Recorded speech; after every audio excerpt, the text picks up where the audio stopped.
Está no ar o Nosso Cast, o podcast da nossa rádio. Nosso Cast, a voz da nossa gente.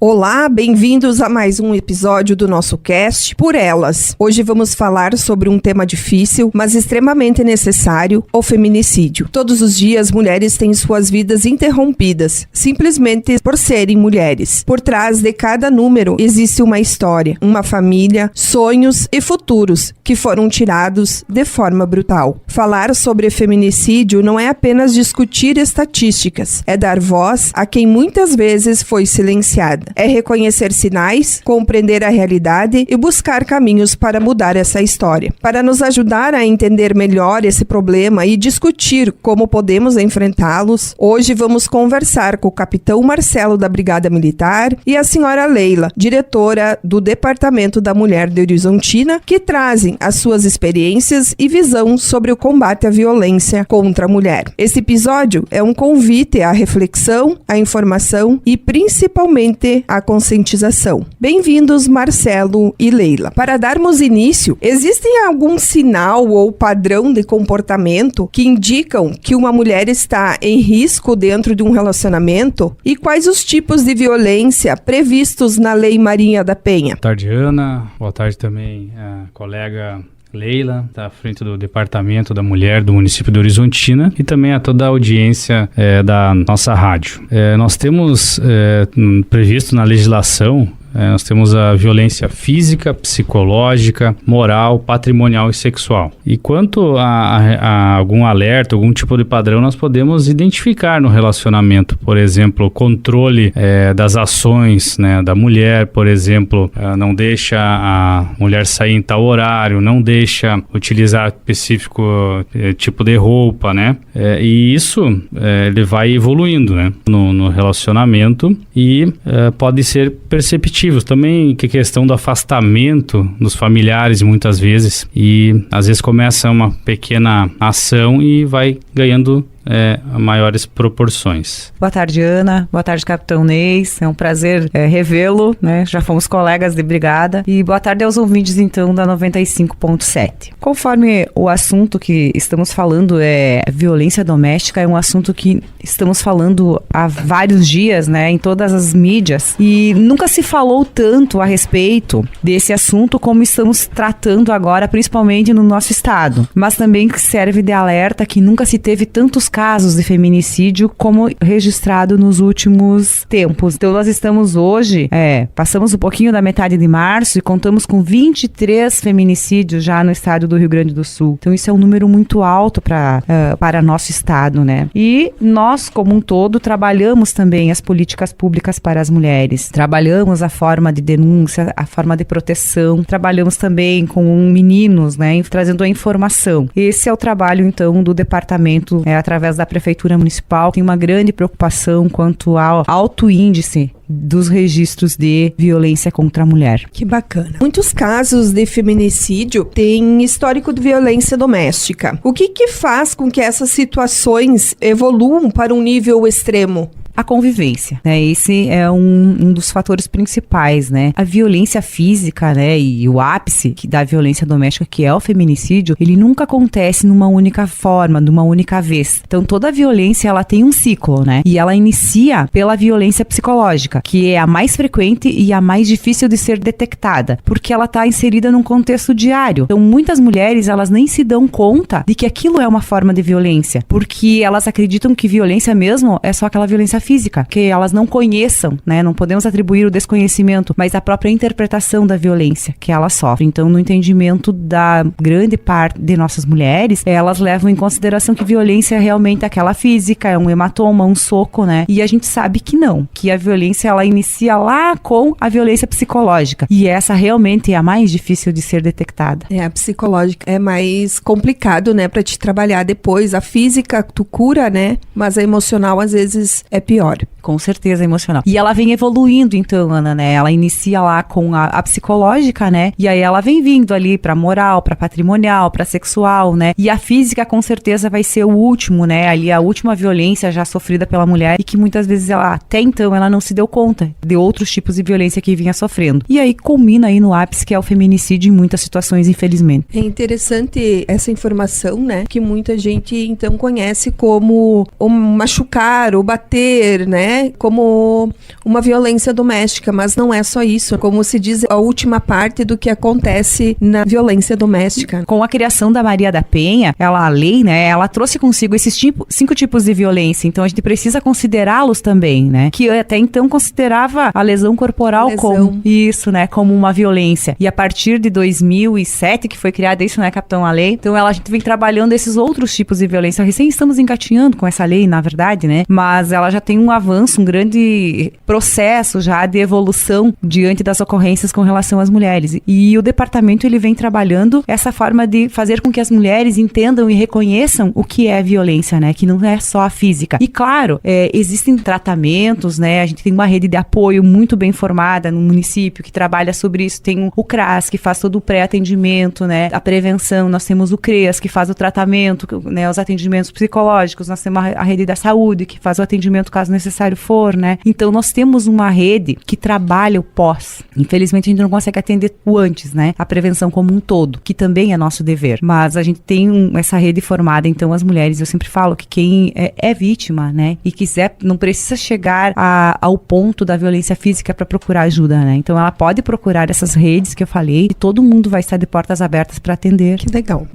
Quanto ao perfil do agressor, existe um perfil comum ou os casos são variados? Em relação ao perfil, não podemos assim identificar características, né, do agressor. O que nós podemos confirmar, afirmar, é a questão que são companheiros, né, na maioria das vezes, ou ex-companheiros. Mas isso não é uma regra. Tem anos que temos os dados que passam a ser o agressor, o companheiro, como em outros anos nós temos ex-companheiros, não há uma regra. Só queria, então, complementar também a questão sobre o feminicídio, né, o histórico de violência doméstica.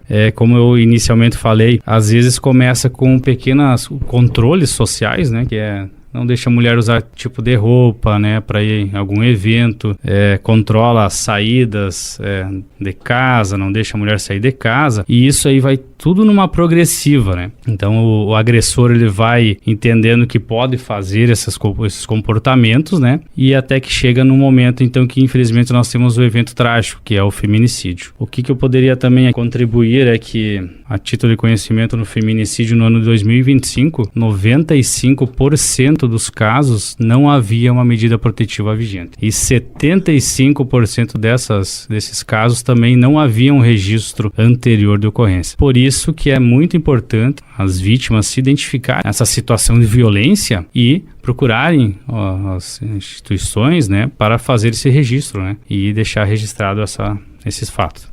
É uma porcentagem bem alta, né? E como que a polícia, então, atua ao receber essa denúncia de violência doméstica? E o que acontece com o agressor nestes casos? A partir da ligação para o 190, né, a vítima, nós vamos despachar, né, encaminhar, então, uma guarnição da Brigada Militar até o local para que faça o levantamento, então, do cenário da situação e posterior será encaminhado até a delegacia de polícia, né, para que seja apresentada a ocorrência e posterior, conforme se a vítima solicitou, né, a medida protetiva, o delegado vai encaminhar para o judiciário e serão homologados. Mas temos mais alguns cenários. Por exemplo, pode ser que a vítima ligue para o 190, a guarnição vá até o local e ela mude de ideia, não queira mais fazer o registro. Nesses casos, nós iremos fazer também uma comunicação de ocorrência para deixar registrada essa situação. Também temos a questão de algum vizinho que presenciou ou ouviu ali alguma discussão, alguma situação que possa indicar que há uma agressão física, liga para o 190, a guarnição vai até o local, vai verificar com as partes se está tudo bem, e se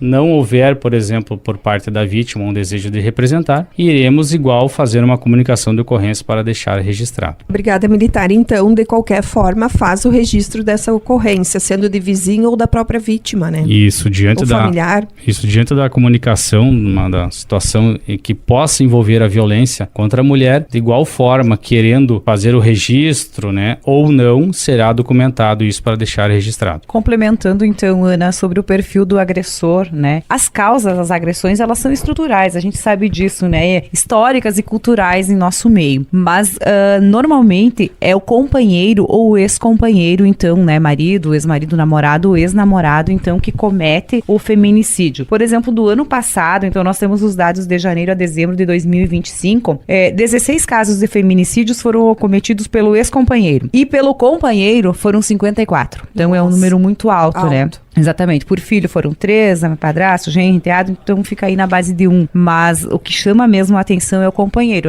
a pessoa em que a mulher confia, que, né, mora, que convive todos os dias, então ele é o perfil mais alto aí de agressor e que acaba cometendo. Normalmente acontece ao término do relacionamento, então a gente tem trabalhado também as frustrações dos meninos, né, ouvir a palavra não e aceitar, porque o término é que tem levado, na maioria dos casos, ao feminicídio, né? A não aceitação do término do relacionamento. Isso afeta muito o psicológico também, né? É uma forma, assim, talvez de defesa desse agressor, será? Na verdade, o que eu não tenho capacidade, vamos dizer, para falar sobre o perfil do agressor, né? Mas o que eu posso dizer é que com certeza são pessoas doentes, né? Porque o que eu entendo de amor, ele não é possessivo e ele nunca jamais poderá ser agressivo. Então é uma doença, é uma posse, é um sentimento de posse, né? E não amor. Qual é o papel da medida protetiva e por que em alguns casos elas não conseguem evitar tragédias? Bom, a medida protetiva ela é essencial. Né, como falei anteriormente, se nós analisarmos só o cenário do feminicídio, que em 95% dos casos a vítima não havia MPU, né, medida protetiva de urgência, nós vamos verificar que ela é muito importante para evitar esses eventos mais trágicos, extremos, né? E quanto a ela não surtir efeito, em alguns casos, nós temos que avaliar no cenário, por exemplo, o que foi relatado pela vítima, quais são as medidas protetivas que foram deferidas, né, para nós analisarmos se de fato. Mas eu visualizo em que elas são muito importantes, né, e são essenciais para garantir, né, a segurança da vítima. Com certeza, a medida protetiva, ela é eficaz. Como o capitão mesmo disse, a maioria dos feminicídios já ocorridos, a vítima não possuía medida protetiva, então não tem como o Estado, a polícia, saber que está acontecendo esse tipo de violência e nem tem como fazer a proteção dessa vítima. Então, o que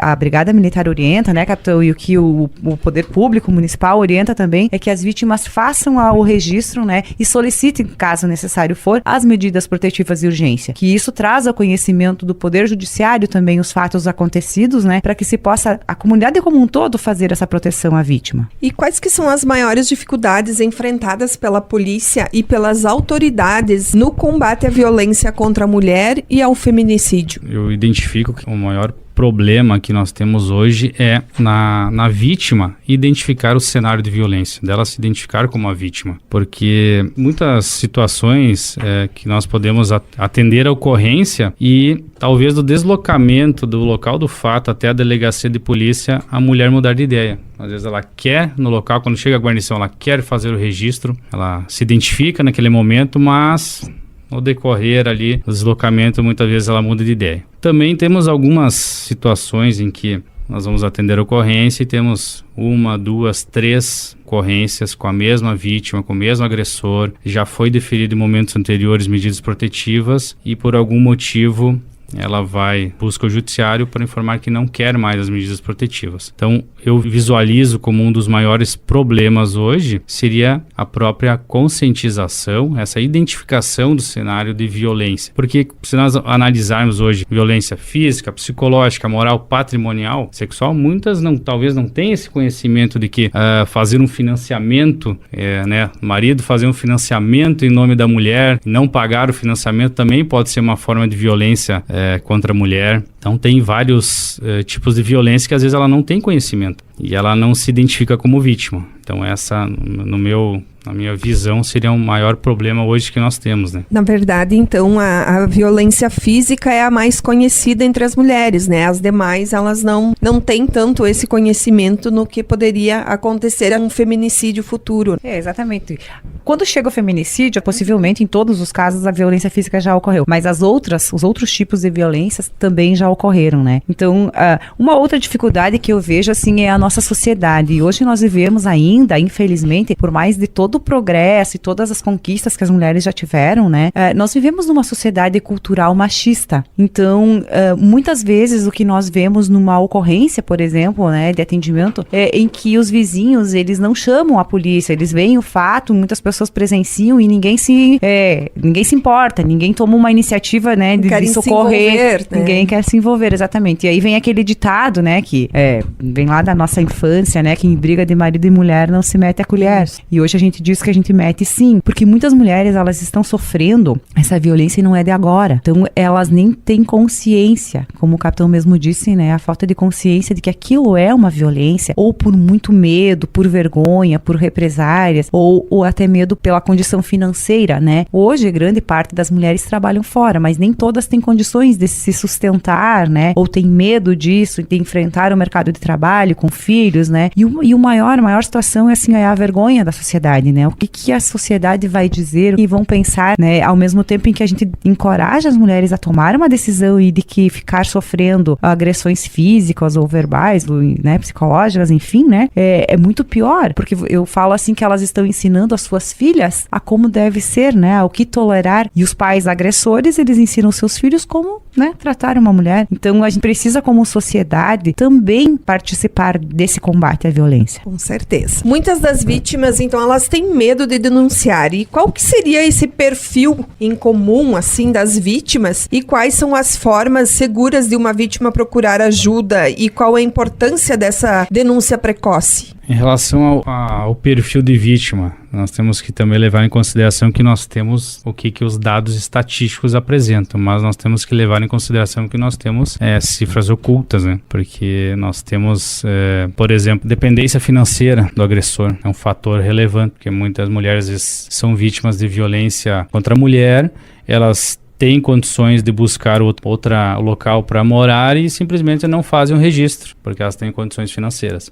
Então, se olharmos só por dados estatísticos, são pessoas com a classe social um pouco mais baixa, são ensino, né, até ensino médio. Então, se olharmos só os dados estatísticos, será isso que será apresentado. Mas nós temos que levar em consideração que nós temos cifras ocultas também dessa violência. A forma de denunciar, temos vários, temos a polícia é a principal, mas nós temos a rede de apoio, temos a Secretaria da Mulher, Departamento da Mulher, temos qualquer forma, se o marido, por exemplo, não deixa a mulher sair, mas deixa ir à igreja, a igreja vai ser uma forma de buscar apoio. Então, temos vários dentro desse rol de instituições, né, que possam auxiliar a mulher nesse sentido.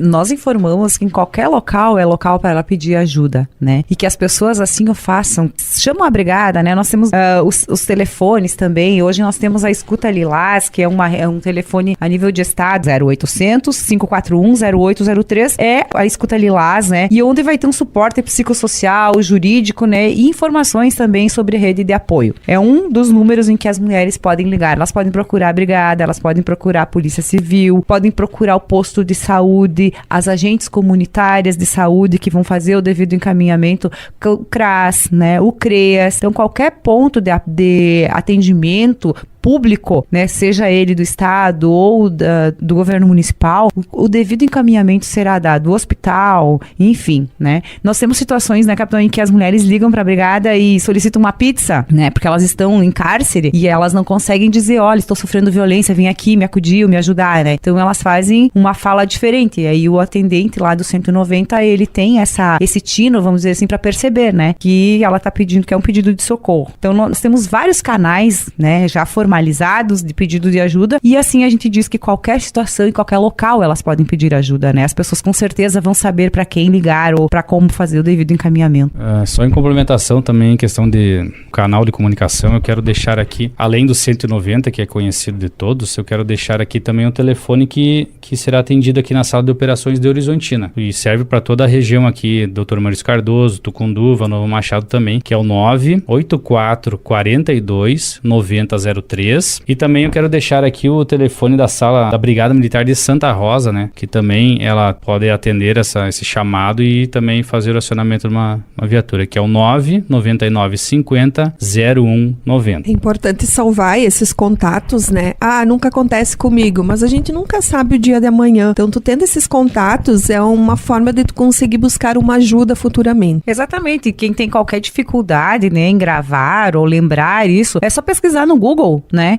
O município e a forma de ajuda, onde buscar ajuda, que o Google vai oferecer os números, né? Com certeza ali que a pessoa pode ligar e vai ser atendida. E qual é o impacto do silêncio diante de sinais de violência? Falamos sempre que a omissão, né, ela pode resultar em uma tragédia que poderia ser evitada, porque quanto mais nos omitimos, né, maior é o número de ocorrências, maior é o número de violência que temos registrados. Então, participar do processo é um dever nosso, como cidadão, né, e como um órgão público. Então, precisamos sim dar o apoio, dar o suporte a essa vítima e não fazer críticas, que é o que a gente sempre fala, né, que a mulher que vai fazer o registro ou que resolve separar, e aí ela é muito criticada, porque abandonou o lar, abandonou o marido, abandonou os filhos, muitas vezes ela nem tem condições de levar os filhos junto, né? Mas só a própria vítima sabe o que passa, né? Então, tem aquele que fala que acontece dentro de 4 paredes, é só o agressor e a vítima que tem conhecimento, né? Então, o que a gente sempre fala para a sociedade, acolher mais e julgar menos, né? E ter esse compromisso de participar do processo de acolhimento das vítimas. E nesse sentido, então, de comunicar também, né? Muitas vezes a mulher não quer, então, trazer à tona o problema que está passando dentro de casa, mas ela vai dando sinais, né? Por exemplo, o afastamento da família. E isso, então, é importante também os familiares, os amigos, né? Que conhecem a vítima, né? Saber alguma alteração de padrão de comportamento e também buscar, então, conversar com ela, se consegue obter alguma informação com ela, e caso mesmo assim que perceba, que ache que tenha alguma violência que não está sendo relatada, também buscar fazer a comunicação às autoridades para ela buscar, então, ouvir essa mulher e ver se de fato ou não, né, está acontecendo essa violência. Os fatores culturais, educação e conscientização influenciam os índices de violência contra a mulher? Eu acredito que, como eu já falei, né, nós vivemos numa cultura, né, de patriarcado, de uma cultura mais machista, principalmente no sul, aqui ainda, né, nós enfrentamos essas dificuldades. Eu falo nós quando me refiro a nós mulheres, né, mas eu acredito que, assim, quanto mais a gente se trabalhar, né, quanto mais a gente, e a Brigada Militar também trabalha, né, desde a parte do PROERD lá, que fala também sobre violência, sobre drogas, enfim, cada um fazendo o seu papel, a gente vai conseguir, talvez não tão ali na frente, né, mas a gente vai construir uma sociedade mais justa, onde tenha menos violência. Qual a orientação que vocês dariam para as mulheres em relacionamento abusivo? Eu gostaria de complementar também as falas da Leila em relação à cultura, né? Claro que tudo reflete nos índices, né? Tanto cultura, educação, conscientização. Porque a cultura, às vezes, tanto o agressor, ele possa vir de uma família em que presencia o seu pai agredindo a sua mãe e vai tendo isso como uma normalidade. Temos também a questão da vítima, conviva em algum um cenário em que a mãe era agredida pelo pai, o pai era controlador e ela vai tendo isso como normalidade, e depois quando ela vai se relacionar, ela também aceita isso como sendo o certo, né? Também tem essa questão que contribui para o aumento. A questão da educação muito importante, né?